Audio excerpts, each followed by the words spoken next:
Vamos a continuar con el ciclo de actualización cognitiva tradicional, por el cual me han premiado las autoridades de la universidad para poder dar algunos de las charlas. La idea es separar la charla en tres rubros. La estructura va a estar dada en tres rubros. Uno son los temas de agenda, como lo titulo, que en realidad no son normas que han salido ahora, sino que ya vienen, pero son temas que tenemos que ver en este mes. En este mes y en algunos días de julio, ¿cierto?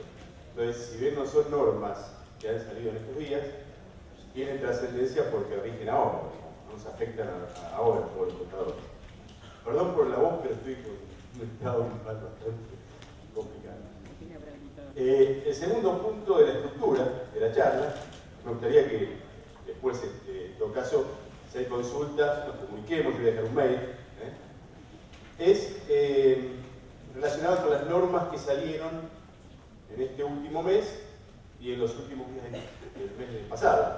Son más o menos para ensamblar la charla anterior, ¿no es cierto?, que tuvieron ustedes. Y por último, ver algunos temas de jurisprudencia que me parecieron importantes para que podamos intercambiar, digamos, ¿no?, de la última jurisprudencia publicada.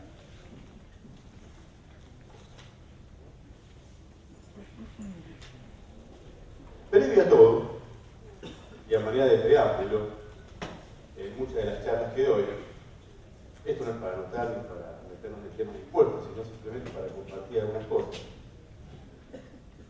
de la realidad nuestra, ¿no?, de todos los días. Se me ocurre, y es un poco la introducción, ¿no?, a esta charla que vamos a tener y a la que estamos teniendo todo este año. No sé si todos ven, tienen otra, es la primera vez que lo voy acá, sí, pero ahora en el salón anterior. Bueno, como ven, yo propongo hacer una línea de tiempo y dividir las cuestiones básicas que rigieron en cada época. Esto como para ir bajando. Estamos a 10.000 metros, ¿no? Entonces estamos bajando de a poco, ¿no?, para no llegar al empedrado de golpe, sino medio. Entonces lo que propongo yo es decir, bueno, dividir esta línea de tiempo en 4 periodos. La Grecia antigua, la Edad Media, siglo XIX y la actualidad. Si tenemos que decir en la Grecia antigua qué era la ciencia, entre comillas, ¿no?, que regía en ese momento, podemos definir qué era la filosofía, digamos, ¿cierto? Los difusores de esa ciencia, siempre entre comillas, eran los filósofos. Y por último, la esencia, o sea, lo que regía en ese momento, eran los valores. Simplificando bastante, ¿no?, como para hacer una comparación de todo este tiempo transcurrido. Después, otro momento que digamos importante en la historia fue la Edad Media, donde empezó a regir la religión. Los religiosos fueron los que difundían esa ciencia, entre comillas. Para los que recién entran es la charla de impuestos, no se piense que es nada de filosofía ni cosas raras, por ahí nos metimos en un salón de equivocada. Los religiosos fueron los que difundían esa ciencia, entre comillas, y lo que regía era lo espiritual, netamente lo espiritual, digamos, ¿no?, ante todo. Tenemos que hacer después una tercera separación. Podemos hablar del siglo XIX, fines del XVIII y XIX, donde empezaron a regir las leyes. Los hombres de leyes eran los que difundían esas cuestiones, esa ciencia, entre comillas, la cuestión que regía en esa época. Y por último, lo que regía, lo que empezaba a regir en el mundo, el comercio, etcétera, etcétera, que se fue extendiendo, eran las normas, o sea, las leyes, digamos, ¿no? Por último, vamos a, ojo, es lo que pienso yo, no estoy de acuerdo, pero es lo que un poco pienso yo, ¿no? En la actualidad, lo que nos rige como ciencia, entre comillas, es la economía. Podemos decir que hay muchas cosas que están antes de la economía, pero lamentablemente el mundo se mueve con la economía, ¿no? Lamentablemente no, pero bueno, es un poco lo que yo yo pienso, digamos, la realidad, que leemos en los diarios, que nos maneja todo el día, digamos. Los difusores de esa, entre comillas, ciencia, son los economistas y los medios hoy. Fíjense que hoy los medios tienen una introducción en temas impositivos que no lo tenían antes, ¿no es cierto? Antes, en materia económica, había revistas especializadas que hablaban de temas económicos. Y los medios, muchos no se metían, porque eran cuestiones muy específicas. Hoy ya tienen suplementos económicos, y el tema impositivo hoy está hasta en la tapa de los diarios. Bueno, entonces los difusores de esa cuestión son los medios y los economistas. Y por último, lo que nos gobierna, lamentablemente, ¿no?, hoy, son las técnicas. ¿Y qué son las técnicas? Y las técnicas son las reglamentaciones, que no llegan a tener importancia de norma, no son leyes, ojalá fueran leyes, porque si no serían más constantes en el tiempo y hubieran sido resultado de determinadas cuestiones o pasos previos necesarios para poder regir, digamos, ¿no es cierto?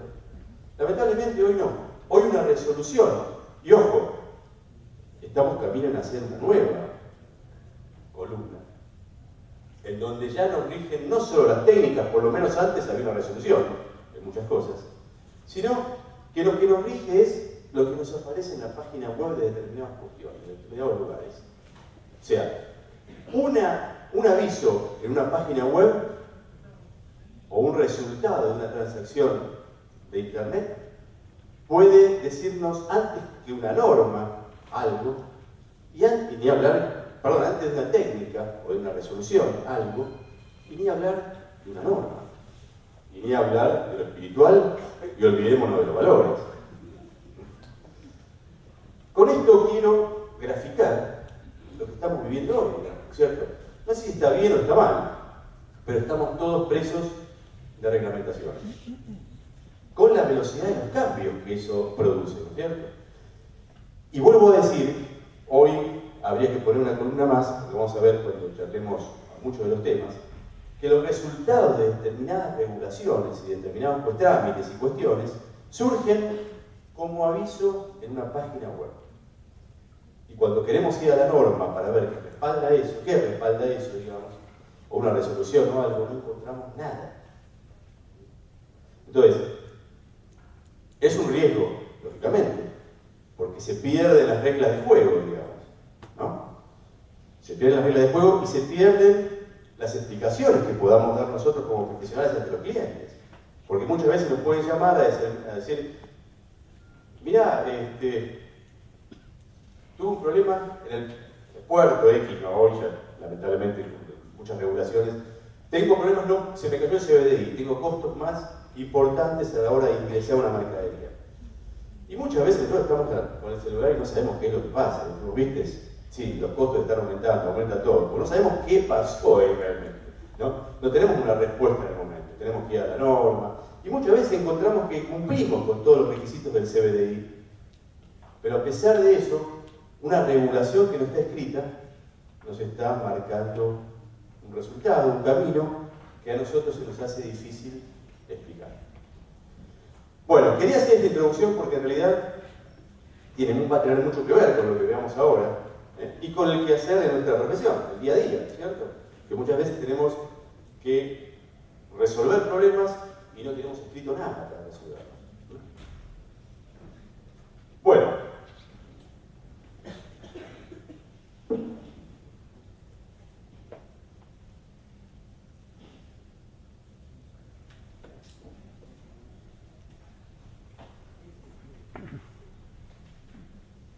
El primer tema propuesto, entonces, de acuerdo a la estructura que vemos, son los temas de agenda.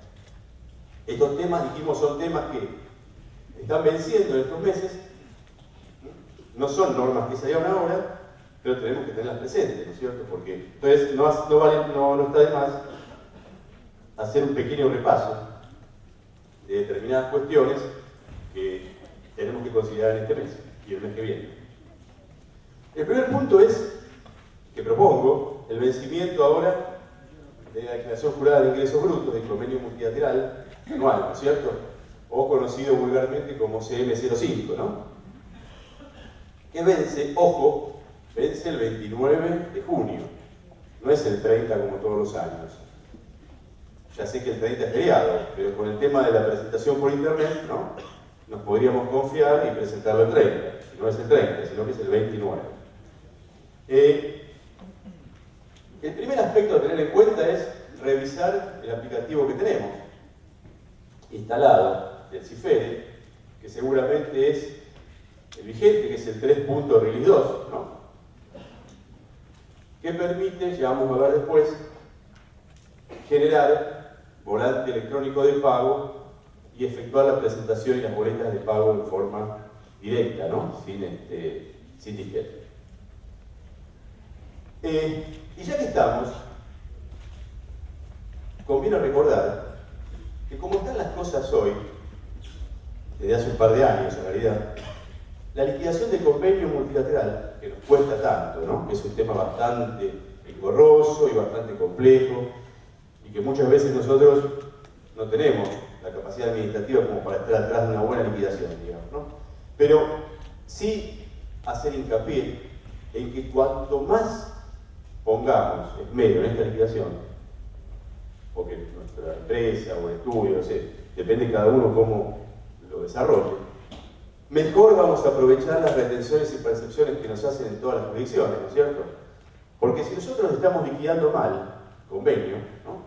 Porque no estamos habilitando a todas las jurisdicciones que tendríamos que habilitar, lo más probable es que tengamos retenciones y percepciones de distintas jurisdicciones que terminen siendo un costo adicional, ¿no? Para el contribuyente. Porque tenemos una retención en Santa Fe y no lo tenemos inscrito, ¿no? O en otra jurisdicción. Y acá hay muchas cuestiones, ¿no? Está pensar dónde se entrega la mercadería, dónde se genera el gasto, como para atribuir la cuestión del ingreso. Pero yo quiero ser un poco más exagerado, más hoy porque en realidad lo que miran los fiscos es dónde se entregaba la mercadería, dónde se entregó la mercadería, y ahí tendré que convencerlos si me mandó un mail, si tuve el vendedor, si lo llevé yo, etcétera, etcétera. Entonces, en este caso quiero ser exagerado y decir que yo atribuiría, es una mecánica que yo practico, digamos, ¿no?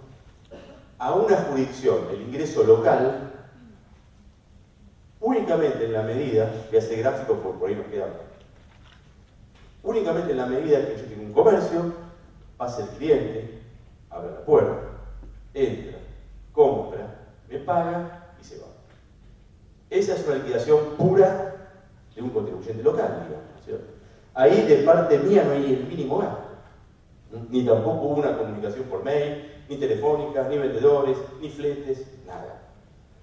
Eso es lo que yo únicamente puedo defender como una venta local, muchas veces. Si no es así, y hay entrega en una jurisdicción, hay vendedores en esa jurisdicción, míos, ¿no es cierto? O yo me encargo del flete para transportar la mercadería, o hay un llamado telefónico, como dice la ley, digamos, ¿no? La ley de convenio. Cualquiera de esos hechos origina que la jurisdicción donde se destina la mercadería a la venta puede exigir que le derivemos la base imponible a ese lugar, ¿cierto?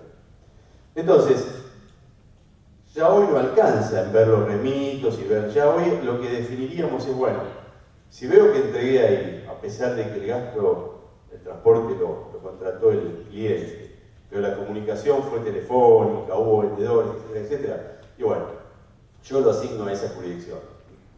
Entonces, otro tema a tener en cuenta, en convenio, que tenemos dos estructuras dentro del convenio, el régimen general y el régimen de cada una de las actividades, un régimen especial, ¿verdad? Igual ustedes recibieron el material, ¿no? El material está, igual ya lo tienen ustedes seguramente, ¿no? Pero está todo lo que vamos a hablar hoy. En exceso, igual está todo. Entonces, ¿cómo liquido convenio yo? Y primero voy a ver si tengo un régimen especial que me rige. Si no me rige ningún régimen especial, recién voy al artículo 2, que es el régimen general, ¿cierto? Recién ahí voy, no es que voy al general porque me parece chavo. No, primero voy a buscar un régimen especial. No tengo ninguno, bueno, voy al general, que es el que distribuye ingresos y gastos en función a un 50%, ¿no?, de los gastos de la jurisdicción que se producen y el otro 50% de los ingresos en función de a qué lugar yo tengo que asignar la venta, por lo que hablaba antes, ¿se acuerdan? Muy bien. Entonces, ojo, afirmemos la punta del lápiz para la asignación de la venta. En cuanto a los gastos es más sencillo, porque lo que me dice la ley es que no tiene en cuenta dónde yo pago, sino que va a tener en cuenta dónde se presta el servicio. Si tengo empleados que trabajan en una provincia determinada, por más que yo el pago lo gire de otra jurisdicción, tendré que afectar el gasto a esa jurisdicción donde están los empleados trabajando, digamos, ¿cierto? Es más sencillo ubicar el gasto. O, si tengo gasto de transporte, tendré que asignarlo en forma proporcional, o digamos, pareja, ¿no?, a las dos jurisdicciones en que están vinculados los gastos, digamos, ¿cierto? Y ahí sí voy atribuyendo los gastos, que son más sencillos para asignar. Ojo, porque ya la ley define qué gastos son y los gastos que no van, digamos, ¿no es cierto? Los gastos que no se consideran. Lógicamente los gastos de exportación, importación y los ingresos no se consideran, y tampoco los costos de compra de materia prima, etc. Todo lo que enumera la ley, ¿verdad? Gastos de publicidad, etc.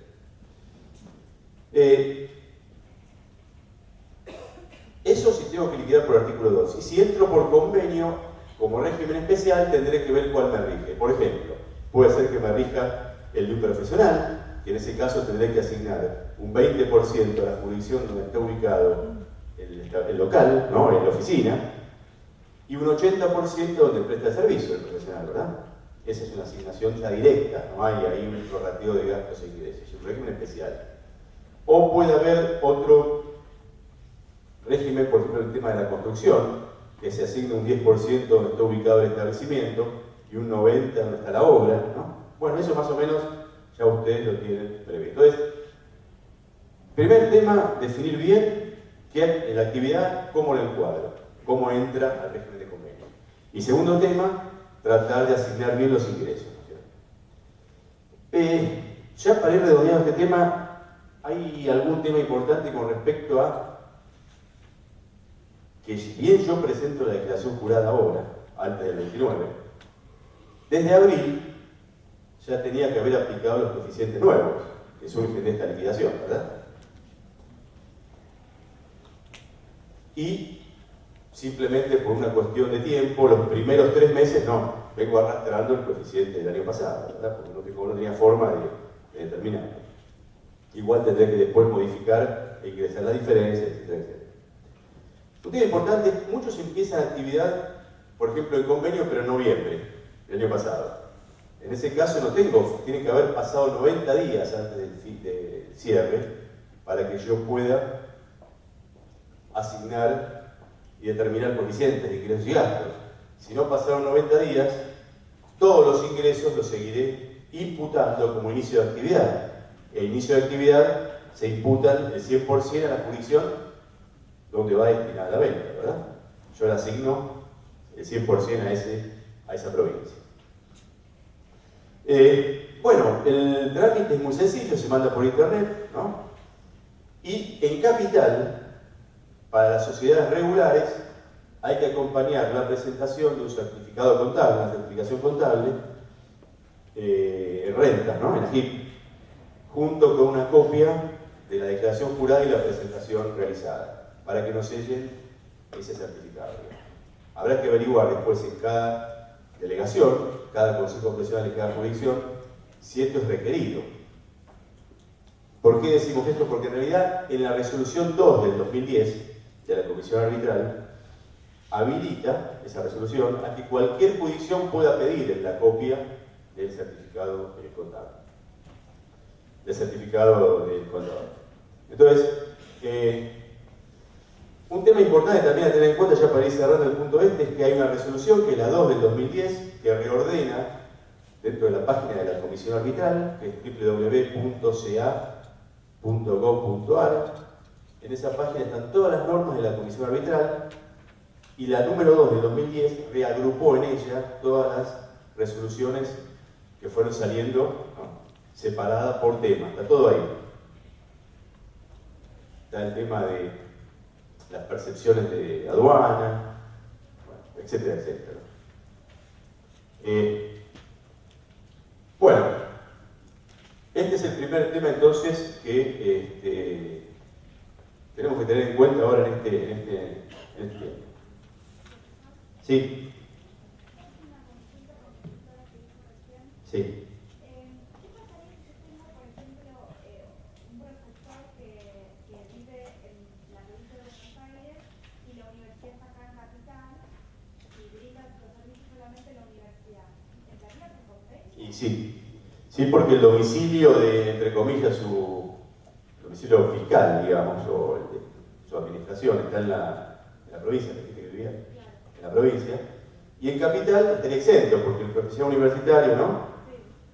Está exento, pero hay que hacer convenio distribuyendo ese porcentaje de 80% al lugar donde presta el servicio, que estaría exento en este caso, y un 20% a provincia.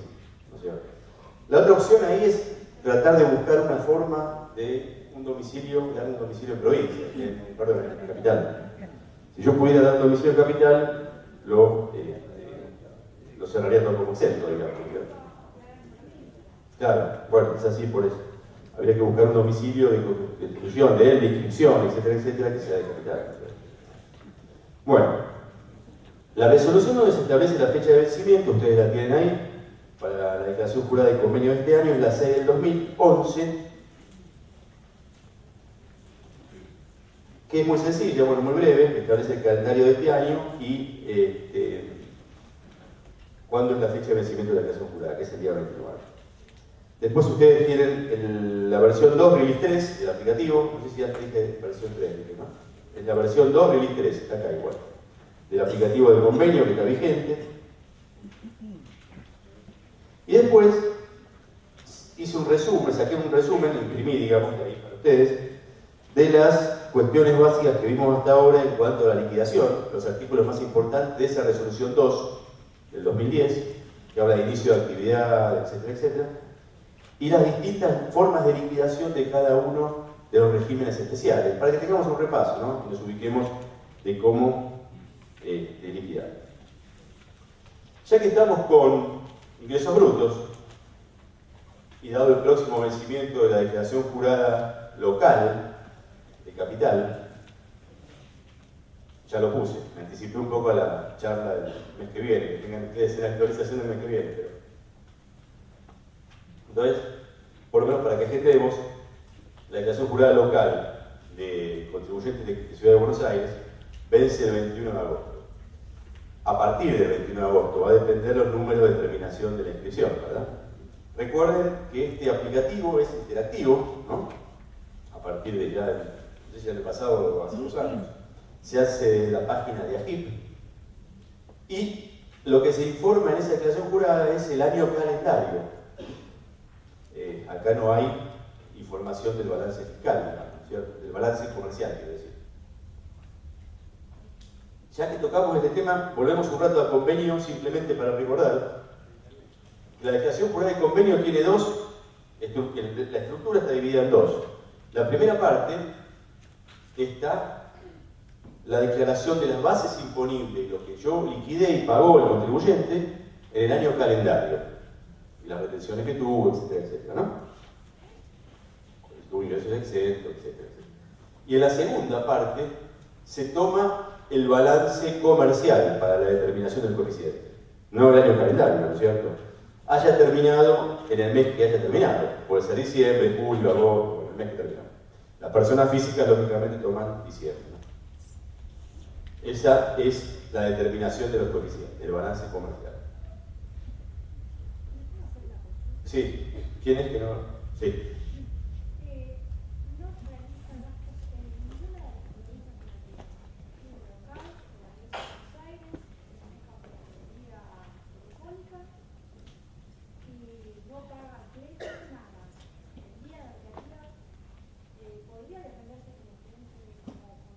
El destino, vienen a buscar la mercadería, no hay gasto, digamos. ¿Cómo se comunica al cliente? Y es lo que decía Joan. O sea, lo único que puedo defender es que él venga, golpee la puerta, entre a mi local, elija la mercadería y se vaya. Yendo a un extremo total, o sea, eso se puede defender, digamos, ¿no es cierto? Pero, digamos, lógico, si viene alguien de San Juan y me dice, no, pero mire, ustedes tienen mercadería acá, porque ven, comprobantes, ¿no es cierto? Y van a hacer retenciones, y seguramente tienen retenciones o no. No tienen, bueno, sigue así, qué sé yo, ahora no, digamos, pero quiero decir, lo teórico es lo que yo le comentaba, ¿no? Lamentablemente, para no derivar a otra jurisdicción, la otra se va a quedar tranquila en el caso que yo le dije, ¿no? Un caso extremo, digamos. Y el local no podría reclamar que no hecho gastos, no tendría que derivar de los ingresos de la provincia de Buenos Aires. Sí, sí, es una puja, lógicamente es una puja y más ahora que nunca, ¿no? O sea, y más cuando son épocas de vaca flaca, ¿verdad? Ahí empiezan cada uno a tironear para su lado, ¿cierto? Por eso se llama para evitar convenios para evitar doble posiciones. Es como si fuera grabar el mismo hecho, el mismo acto, la misma operación por dos jurisdicciones. Entonces las dos van a querer llevárselo, digamos. El problema es que ahí, si yo pago mal, no puedo decirle, mire, ustedes giren los fondos a la otra. Hay que pedir la devolución y mejor que no me metan eso en alguna jurisdicción, ¿no? O y pagar en la otra, exactamente. No, claro. Bueno, entonces, el otro punto que vamos a ver ahora es este tema que está de moda, ¿sí? Sí. Claro, yo diría, porque si no, nos vamos a llegar con todos los temas, ¿no? Hacemos esta o en el final lo charlamos, ¿eh? Porque si no, claro, son todos que tienen razón, tienen que ver los temas, tenemos que ver los temas. El tema que proponemos ahora, que vence también el 2 de julio, ¿no? Es la presentación de declaraciones juradas de ganancias de las personas físicas y bienes personales, ¿verdad? Que están en relación de dependencia. En este caso, la resolución que rige esto es la 2437 de la FIP, que establece, ustedes igual ahí tienen la parte pertinente de esa resolución, que establece que cuando los ingresos brutos, sueldos brutos, ojo, porque no es solamente lo que está grabado en ganancias, La misma norma dice que los ingresos exentos en ganancias, porque hay regímenes especiales, por ejemplo, sueldos del Poder Judicial, o determinados rubros indemnizatorios, o determinadas cuestiones, digamos, todos los conceptos entonces, aunque no sean, incluso los conceptos no remunerativos, que también graban ganancias, ¿verdad?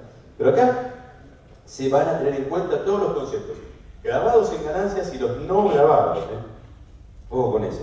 Entonces, si la suma de todo el año pasado, 2011, de ingresos brutos, ¿no? Sin descuento, me da, a la persona le da 96.000 o más anuales, eso le va a obligar a hacer la declaración jurada de bienes personales. Y si esos ingresos fueron iguales o superiores a 144.000, además le va a obligar a hacer la declaración jurada de ganancias. Ojo con estos temas, pues estamos viendo muchísimas. A ver, los empleados tendrían que estar contratados y trabajar para lo que están contratados. No le podemos meter encima cuestiones o regímenes de información, etcétera, etcétera.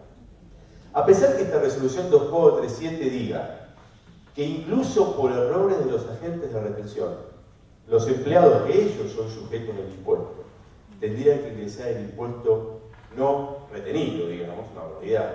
Una resolución me diga que por errores del empleador, que es el agente de retención, y no yo, que no tengo idea de lo que está haciendo el empleador, pues es un tema científico casi, ¿no? El tema de ganancias. Nadie lo entiende, se escriben libros, diarios, se habla tanto que realmente, bueno, yo digo, por suerte, en el 2004, en un trabajo que presenté acá en la universidad, ya se mencionaba que en realidad esto está complicado por lo que quieren hacer complicado, digamos, ¿no? Porque en realidad es muy sencillo el tema de la actualización del mínimo. En realidad no hay que inventar nada, está todo previsto ya. No hay que simplemente cumplir el artículo 25 de la Ley de Ganancias. Porque el artículo 25 de la Ley de Ganancias dice que los mínimos y las deducciones se tendrán que ajustar en función del mínimo de la variación del PIB, índice de precios mayoristas a nivel federal. Que ojo que varió bastante de enero del 2002 hasta ahora.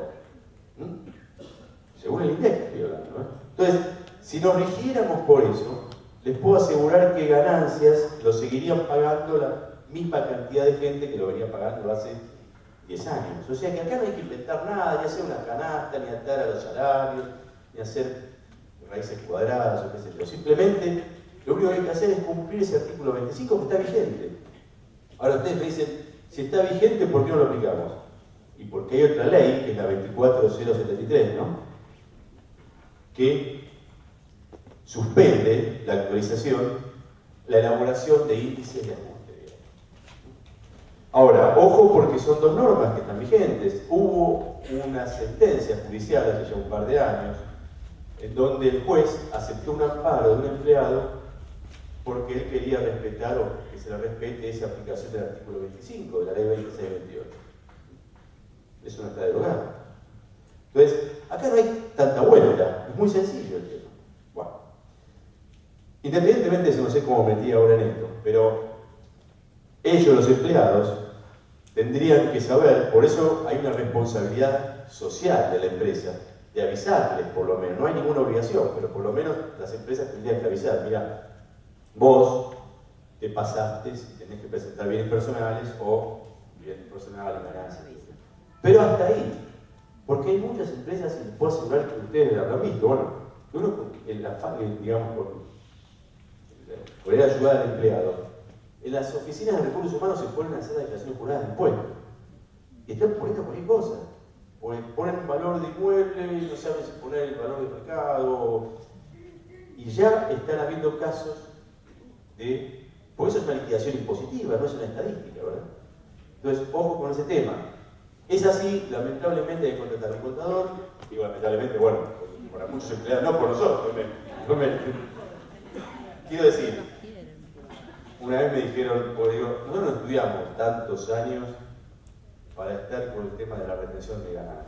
Si ese fuera el último objetivo nuestro, bueno, pero simplifiquemos las cosas, ¿no? Si hoy podría ser todo mucho más sencillo, aplicando el impuesto, no digo eliminarlo, pero sería mucho más sencillo, un porcentaje en el recibo de sueldos y chao, a partir de un determinado nivel de ingreso y listo, ¿no? Que asegure la misma recaudación. Es muy fácil hacerlo, pero bueno, no, lo complicamos, seguro de bien.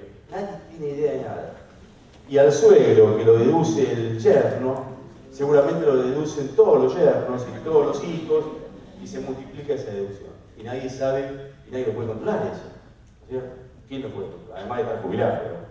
Seguramente entre jubilado tampoco podría deducirse. Pero bueno, lamentablemente, a pesar de estar así el tema, complicado, digamos, sabemos entonces que el 2 de julio, ¿por qué el 2 de julio? Porque es el primer día hábil si cae feriado, ¿verdad? Lo dice la resolución.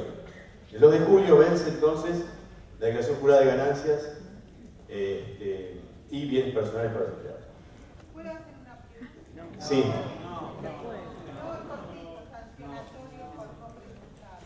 Y el régimen de información. Y además, si no liquido impuestos no pasa nada. Pero es un régimen de información, artículo 39 de la ley de procedimientos, digamos, ¿no es cierto? Y una multa formal, además, la multa automática. Y las dos, la multa automática y el 39. Ahora, ¿cómo lo liquido? Sabemos ya, bienes personales con el unificado, ¿no? La versión 13. Si tengo que hacer, porque ahora están apareciendo muchos que tenían que haberlo presentado antes y no se dieron cuenta. Bueno, la versión 13 la tengo que usar desde el 2007 en adelante. Hasta el 2006 uso la versión anterior. Tanto en ganancias como en bienes personales. Pero 2007 incluido para adelante, uso la versión 13. Eso en bienes personales. Y si es ganancias, no nos compliquemos y usemos el simplificado, ¿no es cierto? El régimen simplificado que funciona online desde la página de la AFIP, ¿no? Donde simplemente transcribimos el formulario 649, ¿cierto? Acá un detalle importante, que ese sistema lo pueden usar los que están en relación de dependencia siempre y cuando no estén inscritos en el impuesto. Lógicamente, por si están inscritos, tienen que tenerlo con el unificado. Y en la medida que no tenga deudas ni activos en el exterior.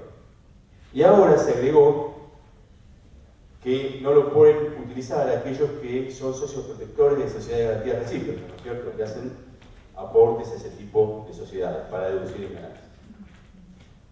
Si tienen ingresos como monotributistas, igual pueden usar este sistema, que es mucho más abreviado. El problema es que si yo tengo que hacer de años anteriores o rectificar, ya esto no me lo permite, este simplificado, ¿verdad? Tengo que hacerlo con el otro. Bueno, un tema importante que se está notando mucho ahora. Es probable que el empleador haya emitido el 649 con un saldo a favor de la AFIP o con un saldo de devolución. Y se lo da al empleado. Entonces nos trae ese papel a nosotros. Si nosotros transcribimos ese formulario, nos va a quedar al cierre de esa declaración pura de ganancias lo mismo. Si hizo las cosas bien, ¿no? Tenemos que usar los dedos porque si no hay diferencia ahí, después vemos. Entonces nos da lo mismo, nos da un saldo a favor de la AFIP o del empleado. Pero puede pasar, que es lo más normal, de que el empleador haya descontado o devuelto ese importe en el mes de marzo. ¿Me van siguiendo, no? Entonces, ¿qué hacemos ahí? ¿Priorizamos eso como saldo pendiente? ¿Tiene sentido? Yo entiendo que no. Tendríamos una tarea adicional de ver si eso se devolvió o se descontó en marzo, después, porque ahí ya no tiene sentido priorizar un saldo a favor del fisco o del contribuyente en la declaración jurada, ¿verdad? Más, si da un saldo a pagar, en donde puede la AFIP pedir el saldo que después con la AFIP, muchas veces por ahí no cruza eso, no sé. Realmente por ahí lo cruza, pero yo preferiría cerrarlo en cero, digamos, si sé que se lo descontó. Y además, no descartemos que si queda un saldo a favor de la AFIP, puedan pedir anticipos, porque realmente los anticipos no tienen sentido en este caso, ¿no es cierto? Porque todo el ingreso está afectado por la retención, y ese es el único impuesto del año, digamos, la retención. Y ahí cerraríamos, ¿no? Bueno, entonces,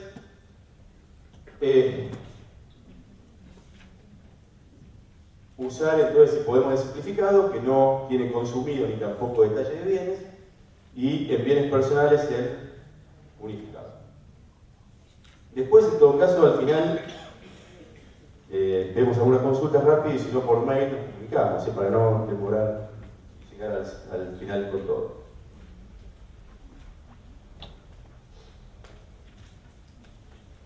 Otro tema importante, que tiene sanciones importantes también, como régimen de información de 5.000 o 10.000 pesos, dependiendo si es sociedad o no. En este caso, si es sociedad, lo más probable que sea sociedad, el régimen de participaciones si es sociedad, tiene un régimen de sanción importante. Es el tema de participaciones societarias, que vence a partir del 27 de julio, ¿no? Dependiendo del número de quick, y así sucesivamente, a 2 y así sucesivamente. Ustedes ahí tienen dos resoluciones, que son las que están rigiendo ahora en este tema, que, por un lado, hace poco, en este año, digamos, se modificó la resolución de la 4120, ¿se acuerdan que era la 4120? Después se había agrupado el texto en otra, 2000 y pico, pero ahora se modificó. ¿Y qué trajo esta resolución nueva que ustedes tienen ahí? Es que va a haber 3 regímenes de información ahora, bajo este paraguas, bajo este régimen, digamos. El primero tiene que ver con el tradicional 4120, ¿no? Lo que era la 4120 tradicional. En donde se tienen que informar las participaciones societarias y además las autoridades siempre al 31 de diciembre pasado. No interesa cuándo cerró ejercicio de la sociedad. Yo estoy mirando el 31 de diciembre, ¿cierto? Por eso tendré que ir adecuando los patrimonios a esa fecha, incrementándolos o reduciéndolos, llegado el caso. Las autoridades que regían, y aquí hay un tema importante, que son los apoderados. Y esto el año pasado hubo bastante confusión, ¿cierto? No se sabía quiénes eran los apoderados que debían informarse, digamos. En este caso, se aclaró, la FIFA aclaró, y ahora está en esta norma, que los apoderados que tienen que informarse son los que tienen poderes, mandatos o poderes en instrumento. No los del 3283, el formulario de la FIP, por suerte, ¿no? Ese no.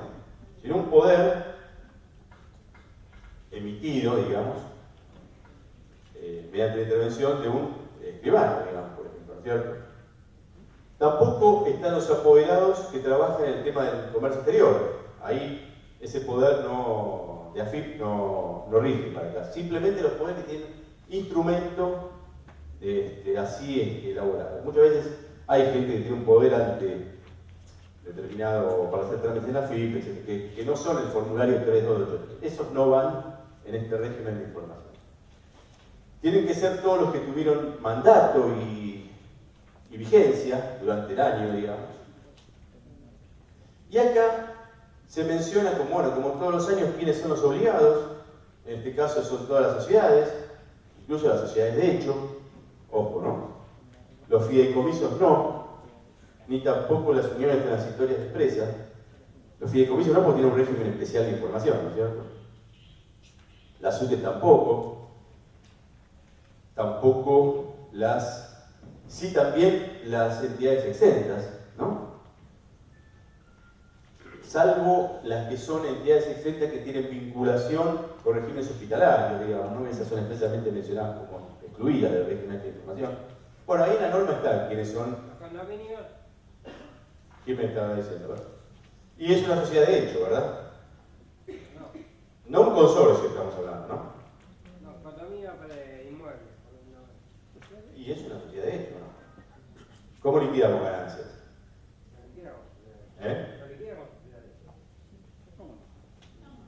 Y sí, en cabeza de cada uno, de persona física. O sea, no consorcio de propietario, ahí no, digamos, ¿no? Pero si es un condominio, es una sociedad de hecho, digamos, ¿no es cierto? Tendría que ser también. No las empresas unipersonales.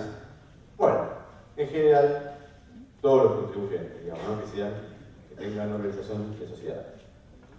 Este es el régimen tradicional, no hay muchos cambios. El único tema que nos queda en duda es que no está el aplicativo. Es normal. En la versión 4, que va a estar vigente este año, en esta hora, pero hasta hoy, y yo me fijé por una parte, a ver si todavía lo ponen justo hoy, no estaba, está en la 3 todavía. Y si alguien presentó con la vieja versión, no puede. Acá en impuestos muchas veces trabajar en forma anticipada, ¿no? Nos hace trabajar dos veces, ¿no? Porque tenemos que hacer una vez y después nos dice, no, ahora presente de nuevo. Entonces, si alguien presentó con la 3, hay que volver a hacer, la norma dice que hay que volver a hacer la presentación. Además de este régimen que es específico, va a jugar con el aplicativo pero para hacer la versión 4, que va a estar en la página de AFIP, dentro del programa dispositivos de información, de régimen de información. Esta nueva resolución trae como novedad 2 regímenes de información más, de los movimientos que hubieron desde enero en adelante, de este año. Y esos regímenes de información tienen que ver con las modificaciones en las tenencias societarias. Si yo vendo una cuota parte o una acción, digamos, ¿no? Tengo que notificarla ahora. No tengo que esperar al anual, ¿no? Para teorizarlo ahí. Y tengo 10 días para hacerlo hábiles desde el momento que se transfieren. Van a tener que hacer a los adquirentes y los cesionarios. Y los escribanos intervienen además. Salvo cuando se transfieran acciones que cotizan en bolsa. Estas no, por suerte, ¿no? Salvo que esa transferencia de acciones que cotiza en bolsa modifique la transferencia esa modifique la composición societaria de las asambleas, de los socios, digamos, ¿cierto? Si lo modifica, sí tendré que informar en el momento, si no, no. Este régimen de información no va por aplicativo, sino que va por aplicativo, pero va con un rol que hay que dar de alta, digamos. No recuerdo el nombre del rol, está en la resolución, ¿no? Igual esto va a estar disponible a partir del 15 de julio, según la norma. Y lo que dice esta resolución, la siguiente, la que ustedes tienen ahí como siguiente, que postergó este régimen de información, es que las operaciones tuvieron de transferencias desde el 1 de enero hasta el 15 de julio, en donde vaya a estar, teóricamente, habilitado el sistema, habrá tiempo de hacerlas hasta el 31 de agosto. Las posteriores al 15 de julio hay que hacer en los términos de los 10 días. ¿Está claro? Tenemos entonces, desde enero hasta el 15 de julio, todas las que hay en ese periodo, transferencia de cuotas o de acciones, tengo tiempo de informarlas hasta el 31 de agosto. Las posteriores al 15 de julio las tengo que hacer a los 10 días de producidas. Además de este régimen de información, de transferencias, también hay un régimen de información instantáneo de mandatos de autoridades sociales.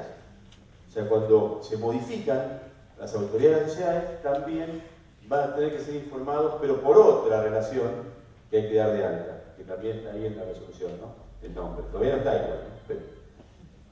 Y lo mismo, las modificaciones que hubieron de enero al 15 de julio, voy a tener tiempo para hacerlas hasta el 31 de agosto, y las posteriores a los 10 días de producidos los dos cambios o las modificaciones.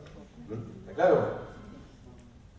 Ojo, otra cosa, también exige de que si yo doy de alta una sociedad nueva, como son autoridades nuevas, que no fueron informadas en la 4120 del año pasado, también voy a tener que informarlas. Entonces, no solo es los cambios que hubieron, sino también los integrantes de las nuevas sociedades que abrieron de enero hasta ahora. Claro, ¿no?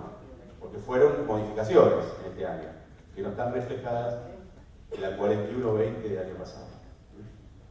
Bueno, como ven, siempre vamos a lo que hablamos allá, ¿no? Cada vez tenemos más exceso de técnicas. Bueno, iba a decir algo, pero mejor lo dejo de lado. En teoría, con este sistema, todas las modificaciones societarias en cuanto a composición, tenencia accionaria, etcétera, etcétera, se van a saber en tiempo real. Bueno.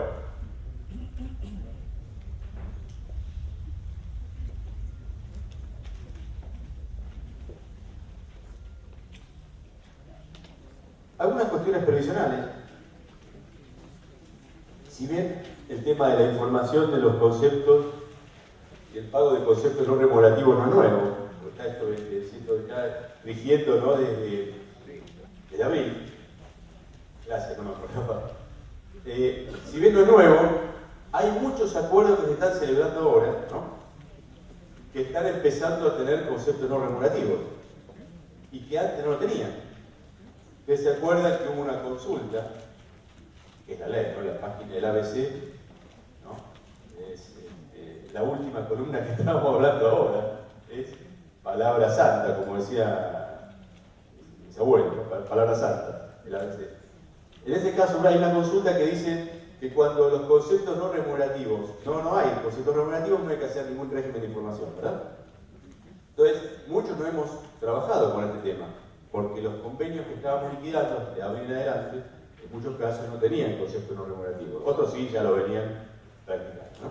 Bueno, recordemos, por eso lo puse acá, que ahora, digamos, en función de muchos acuerdos que se están celebrando ahora en junio, obligan a la información de estos conceptos no remunerativos. Entonces hay que poner bajo un rol determinado, ¿no? Que se ingresa, está en la resolución que ustedes tienen ahí como respaldo, hay que informar cuánto es el concepto no remunerativo que pago y cuál es la norma que avala ese concepto. Acá hay discusiones en qué, por ejemplo, en qué se debe informar. Se debe informar todo lo que sea no remunerativo hasta el redondeo, ¿no? Le digo que, aunque les parezca mentira, hubo muchísima gente que consulta, ¿no? Si el redondeo tiene que informarse o no. Fíjense lo que estamos perdiendo tiempo, ¿no es cierto? O, y el tema de ganancias, o los rubros que forman parte de la remuneración. Porque la remuneración abarca todo, ¿no? Es lo que se cobra por la contraprestación que desarrolla el empleado, cobra la remuneración que puede estar compuesta por conceptos remunerativos y no remunerativos, ¿cierto?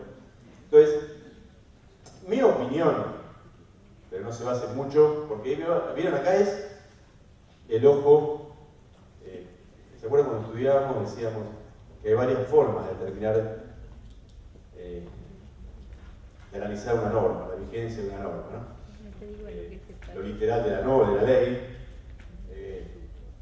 la jurisprudencia, la doctrina, y hoy ya rige el ojo de buen cubero, ¿no? El, qué sé yo, no sé, el sentido común muchas veces, ¿no? Lamentablemente, ¿no? Pero bueno, acá mi opinión sería que, mi opinión, pero acá no lo tomen como lamentablemente como, yo informaría solo lo que tiene que ver con remuneración. Para mí, una devolución de ganancias, ¿no? En ese caso no sería un concepto aprobado por un convenio. Otros lo informan, otros ponen que sí es un concepto no remunerativo y ponen la norma que avala ese concepto, ¿no? Y la devolución, que sería la resolución de AFIP 2437, ¿no es cierto? Entonces, la información que sobra de última, ¿no? No está de más. ¿Le puedo hacer una consulta? Sí. ¿Incluirían los conceptos indemnizatorios no remunerativos? Claro, ahí sí, porque tienen que ver con, ¿no? Con la definición por ahí de todo lo que compone o contiene el tema de remuneración, digamos, ¿no es cierto? Pero yo digo por ahí el tema de la devolución de ganancias o el redondeo, eso no, digamos. Bueno, pero muchos lo ponen y ponen la norma legal que lo respalda, digamos. Entonces, ojo con esto. Esto hay que informarlo, entonces,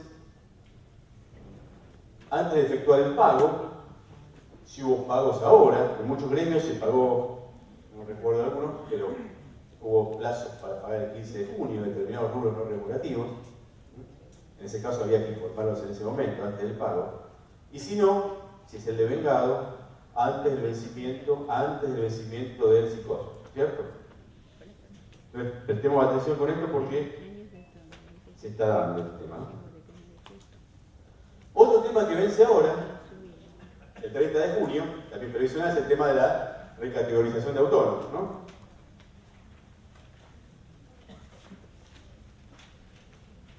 Y acá, en este caso, lo que hay que revisar son los ingresos que tuvo el contribuyente en el año calendario pasado, ¿no? 2011. Y ver si responden a los ingresos del encuadre que tiene. Hace mucho le pongo una nota en donde cuantifiqué cuánto puede llegar a ser esa recaudación por esa falta de ese punto. Pero, además de eso, ¿qué recibe hoy un banco cuando practicamos una carpeta, un balance de una empresa? ¿Qué evalúa hoy un accionista para ver la utilidad que tuvo una determinada firma?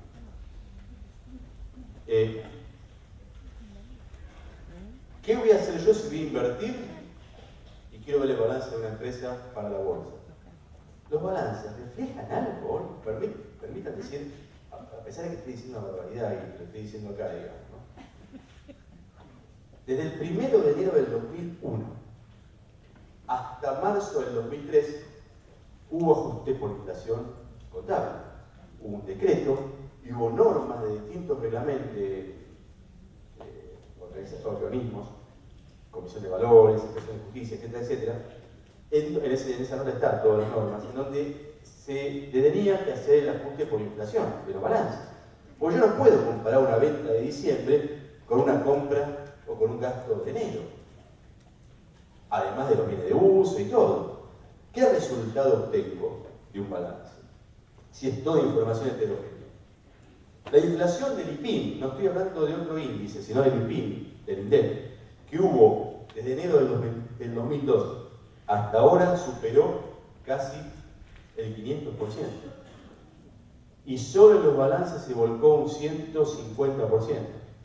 Quiere decir que hubo un 300 y pico por ciento que no está reconocido, no está volcado en los balances. En los bienes de uso, en las utilidades. Yo qué sé, si una empresa me está mostrando que tuvo utilidad y en realidad no fue utilidad. Es un tema muy delicado que no tiene, lamentablemente, el tratamiento que requeriría tener. En su momento, con una persona del Consejo Profesional que está en la redacción de normas contables, hablando de este tema, se me decía, bueno, nosotros necesitamos simplemente un decreto del Poder Ejecutivo para poder obligar al ajuste por inflación. Pero no, si yo firmo un balance en un dictamen y no pongo ninguna salvedad, quiere decir que no hubo ninguna distorsión. Ahora yo estoy capacitado para decirlo eso. Es un tema que lo dejo, porque tiene influencia contable, no es impositiva, pero está atado al tema impositivo, está atado a no mirar la inflación. Y acá me despojo de cuestiones políticas, por favor. No quiero hablar quiero hablar de cuestiones técnicas, evidentemente técnicas. Recordemos que superado el 8% de variación anual del IPIM, contablemente obligaría, no estoy hablando de un decreto ni nada, por una cuestión sana de profesión, obligaría al ajuste por inflación. Y si no, tendría que decir por qué, si el efecto que tuvo fue significativo o no. A lo sumo tendría que decir el efecto que tuvo no fue significativo en una nota de estados contables. De esa manera yo me cubro en el dictamen. Lo dejo para que lo pensemos. Y lo asemejo, salvando las distancias, a que una persona vaya al médico, si fuéramos médicos, con 500 de colesterol y le dijéramos, sí, comiendo asadito y está todo bien. Es un tema delicado, ¿no? Que creo que, y espero, que algún día tenga solución. Pero dentro de la profesión estoy hablando, ¿no? No estoy hablando desde el punto de vista de decretos o normas legales. Estoy hablando de la profesión. Bueno, nos vemos en alguna próxima que tengamos nuevamente. Mi mail es jlceteri, así como suena, jlceteri, con C, E, T, R, I, latina, @fivertel.com.ar. Me recuerdan del curso y cualquier cosa nos conectamos por ahí. Bueno, ha sido un gusto y nos vemos en la próxima.